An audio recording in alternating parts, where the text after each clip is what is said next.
اس سے اگلے رکوع میں اللہ تبارک و تعالیٰ نے جو آیت مبارکہ ارشاد فرمائی یا ایھا الذین آمنوا اذا تداینتم بدین الی اجل مسمی فاکتبوہ ولیکتب بینکم کاتب بالعدل. تو یہاں پر اللہ تبارک و تعالیٰ نے دین یعنی قرض کے اعتبار سے کہ جب تمہارے درمیان کسی چیز کا کسی قرض کا لین دین طے پائے تو پھر اس کو تم لکھ لیا کرو. اور یہ آیت مبارکہ قرآن مجید کی سب سے لمبی آیت مبارکہ ہے، سب سے بڑی آیت مبارکہ ہے. تو یہاں جو ہے اشارہ یہ بھی ملتا ہے کہ اللہ تبارک و تعالیٰ کے ہاں مقصود عبادات کے ساتھ معاملات بھی ہیں. گویا اگر ہم صرف دین کو عبادات تک محدود کر لیں اور معاملات کی طرف نہ لے کر آئیں تو یہ دین کا اصل مدعا یا اصل مقصد نہیں ہے. تو یہاں سے ہمیں یہ بھی اشارہ ملتا ہے کہ اللہ تبارک و تعالیٰ کے ہاں معاملات انسانوں کے مابین یہ کتنے اہم ہیں. پھر یہاں پورا قانون اللہ تعالیٰ نے ارشاد فرمایا کہ دستاویز جو ہے وہ کون لکھے گا. جو قرض لے رہا ہے اس کا یہ فرض بنتا ہے کہ وہ اس کو لکھے اور اس کو لکھتے وقت اللہ تبارک و تعالیٰ سے ڈرے. یعنی جو مال قرض کے طور پر لیا جا رہا ہے ایز اٹ از اس کو تحریر کرے یا تحریر کروائے. پھر اس پر گواہوں کا نصاب اور دینی معاملات میں جو ہمارے ہاں عقد مالی ہوتا ہے اس کو لکھ کر کرنا اس آیت مبارکہ میں اللہ تبارک و تعالیٰ نے اس کی تعلیم ارشاد فرمائی. اس کے بعد سورۃ البقرہ کا آخری رکوع ہے. اس میں جو اللہ تعالیٰ نے آیات آمن الرسول بما انزل الیہ من ربہ والمؤمنون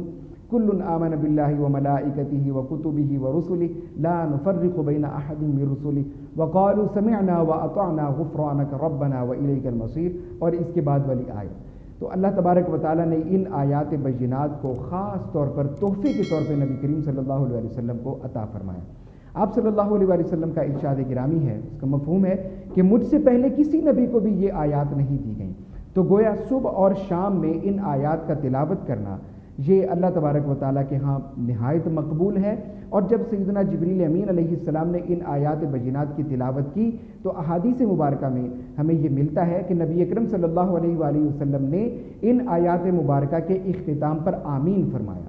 گویا اللہ تبارک و تعالیٰ کے ہاں یہ آیات یہ دعا مستجاب ہے اور ہمیں چاہیے کہ ہم اپنے صبح اور شام کے وظائف میں ان آیات کو ان دعاؤں کو شامل رکھیں. اس کے بعد آگے سورۃ آل عمران شروع ہوتی ہے. سورۃ آل عمران کا جو بیک گراؤنڈ ہے ریولیوشن کا وہ کچھ اس طرح سے ہے کہ نجران سے 60 عیسائیوں کا ایک وفد نبی کریم صلی اللہ علیہ وآلہ وسلم کے پاس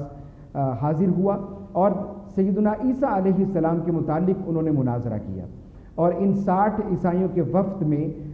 جو ان کا عالم تھا ابو حارثہ اس کا نام تھا اور عاقب عبد المسیح ان کا سردار تھا جو ان کے ساتھ تھا. تو گویا انہوں نے سرکار دو عالم صلی اللہ علیہ وآلہ وسلم سے حضرت عیسیٰ علیہ السلام کا جو سٹیٹس ہے کرسچینٹی کے بیلیفز میں وہ ڈسکس کرنا شروع کیا.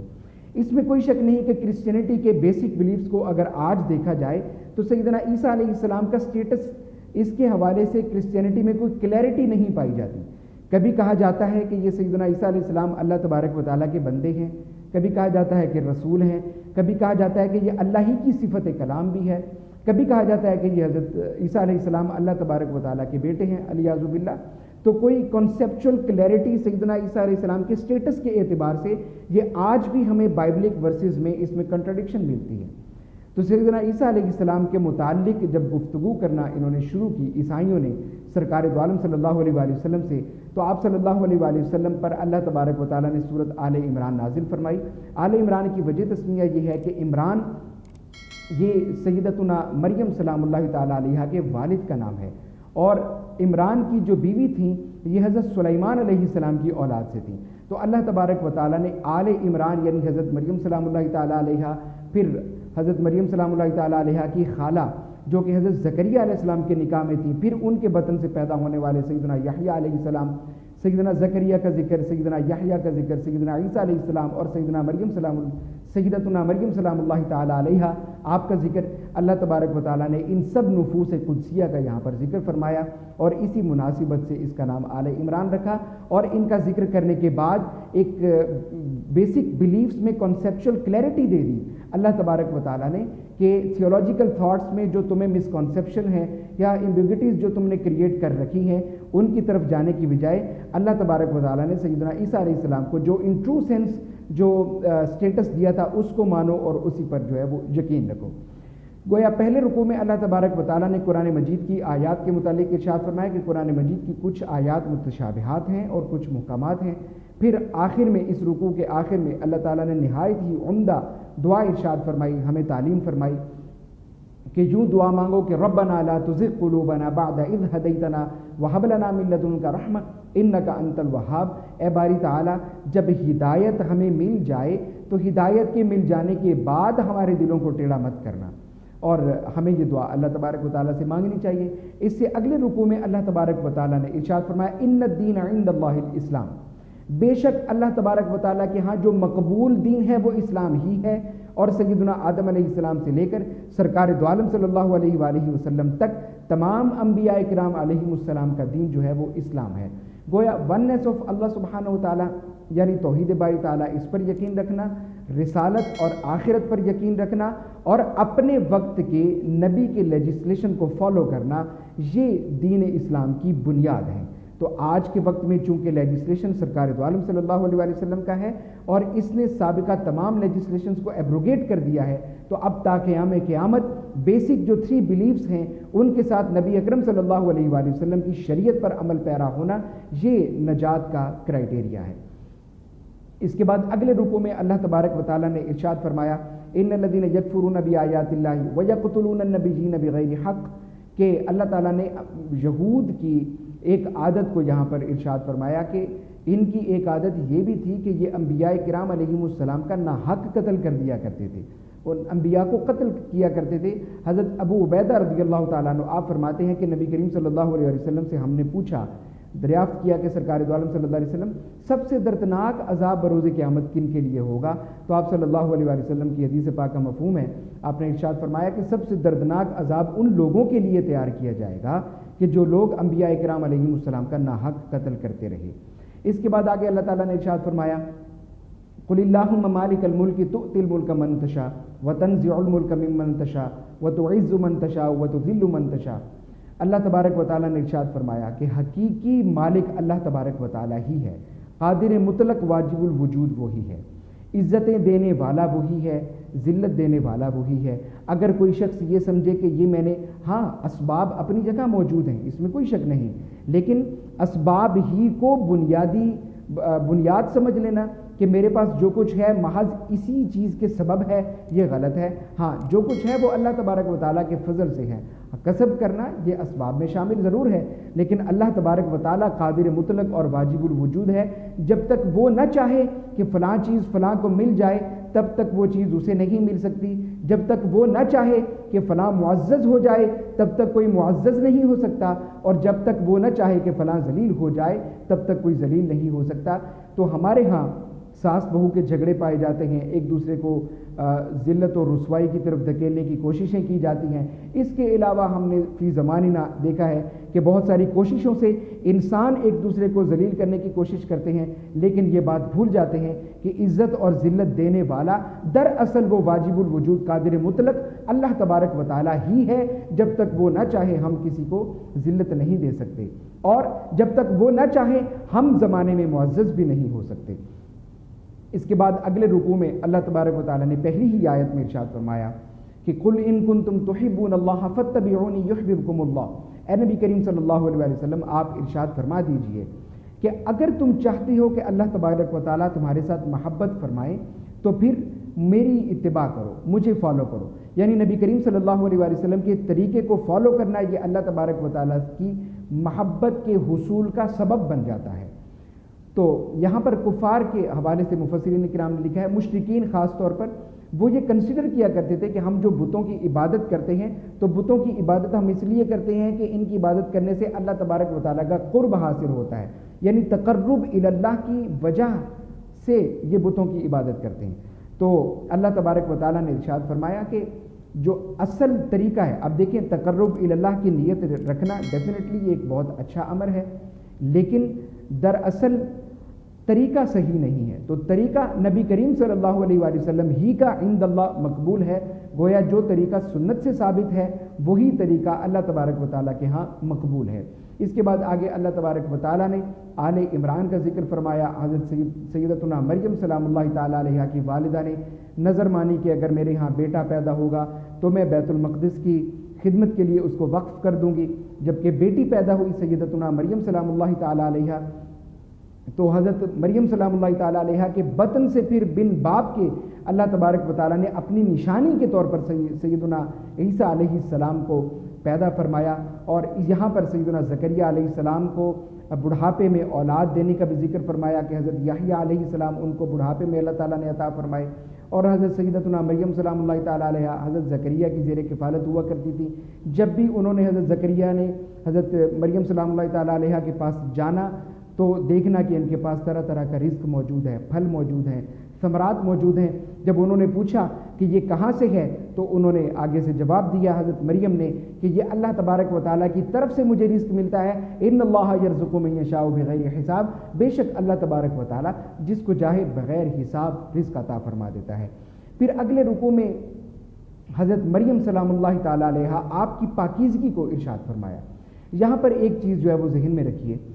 کہ بیسک جو تھیولوجیکل تھاٹس ہیں ان میں جوڈیزم اور کرسچینٹی کے اندر ایک بہت بڑا فرق پایا جاتا ہے۔ وہ فرق یہ ہے کہ حضرت عیسیٰ علیہ السلام کو حضرت عیسیٰ علیہ السلام کا جو مقام عیسائیوں کے ہاں ہے وہ ایک بڑا منفرد ہے، جو بے شک کلیئر نہیں ہے، لیکن وہ ان کو نبی کا درجہ بھی دیتے ہیں اور اللہ تبارک و تعالیٰ کا بیٹا بھی مانتے ہیں۔ لیکن دوسری طرف عیسائیوں میں حضرت عیسیٰ علیہ السلام کا یہ مقام ہے، اور یہود کے ہاں اللہ تبارک و تعالیٰ نے جو بن باپ کے حضرت عیسیٰ علیہ السلام کو پیدا فرمایا، یہود کے ہاں یہ مسکنسیپشن اس طرح سے پائی جاتی ہے کہ وہ حضرت سیدہ مریم سلام اللہ تعالیٰ علیہ پر تہمت لگاتے ہیں۔ اتنے بڑے ڈیفرنس کے باوجود، جو کہ بیسک بیلیفز میں اتنا بڑا ڈیفرنس ہے کہ ایک شخصیت جو ہے اس کو عیسائی کیا تسلیم کر رہے ہیں اور یہودی ان کی والدہ کے اوپر کس طرح کی تہمت لگا رہے ہیں، اتنے بڑے تھیولوجیکل تھاٹس میں ڈیفرنس ہونے کے باوجود یہ مسلمز کے اگینسٹ ایک پیج پر ہوتے ہیں۔ تو ہمیں بھی اللہ تبارک و تعالیٰ اتفاق اور اتحاد نصیب فرمائے۔ اس کے بعد اسی رکوع میں حضرت عیسیٰ علیہ السلام کے معجزات کا اللہ تعالیٰ نے ذکر فرمایا کہ ان کو جو معجزات عطا فرمائے، مردے کو وہ زندہ کر دیتے تھے، کوڑ کی بیماری والے کو ان کے ہاتھ سے شفا مل جاتی تھی، مادرزاد اندھا نابینا ان کے پاس آ کر اکھیارا ہو جاتا تھا۔ تو یہاں اللہ تبارک و تعالیٰ نے یہ ارشاد فرمایا کہ یہ سب کچھ میرے حکم سے، یعنی بِإِذْنِ اللہ، اللہ کے حکم سے سیدنا عیسیٰ علیہ السلام کرتے تھے۔ اگر تم ان باتوں کو دلیل بناؤ کہ یوں کرنے والا خدا ہے علیاذ باللہ یا خدا کا بیٹا ہے، تو سن لو وہ میرے بندے ہیں، میرے رسول ہیں، میں نے ان کو تورات کا علم دیا، انجیل کا علم دیا، ان کو لکھنا پڑھنا سکھایا اور بنو اسرائیل کی طرف نبی مبعوث فرمایا۔ ہاں وہ جو کچھ کرتے تھے وہ میرے حکم سے کیا کرتے تھے۔ ہاں وہ خود سبب تھے، اور معجزات و کرامات یہ ظاہر اسباب میں بھی شامل ہیں، اللہ تبارک و تعالیٰ کے حکم سے وہ سب کچھ کیا کرتے تھے۔ اس کے بعد اگلے رکوع میں اللہ تبارک و تعالیٰ نے ارشاد فرمایا کہ نبی کریم صلی اللہ علیہ وآلہ وسلم نے جب ان براہین کے ساتھ، ان دلائل کے ساتھ گفتگو فرمائی کرسچنز کے ساتھ، تو اس کے باوجود جب وہ ماننے کی طرف نہ آئے تو سرکار دو عالم صلی اللہ علیہ وسلم نے اللہ تبارک و تعالیٰ کے حکم سے ان کو مباہلہ کی دعوت دی۔ جب ان کو مباہلہ کی دعوت دی تو پھر کہا کہ لے آؤ جو تمہارے بیٹے، تمہاری اولادیں، تمہارے اصحاب تمہارے پاس ہیں، ان کو لے آؤ، ہم اپنی اولادوں کو لے آتے ہیں۔ تو یہ چونکہ 9 ہجری کا واقعہ ہے اور سورۃ آل عمران 9 ہجری میں نازل ہوئی، تو 9 ہجری کے وقت میں آپ صلی اللہ علیہ وآلہ وسلم کی بنات طیبہ میں سے صرف حضرت سیدتنا فاطمۃ الزہرا رضی اللہ تعالی عنہا آپ حیات تھیں، تو آپ صلی اللہ علیہ وسلم نے ان کو ساتھ لیا، حسنین کریمین کو ساتھ لیا، اور ان کے باپ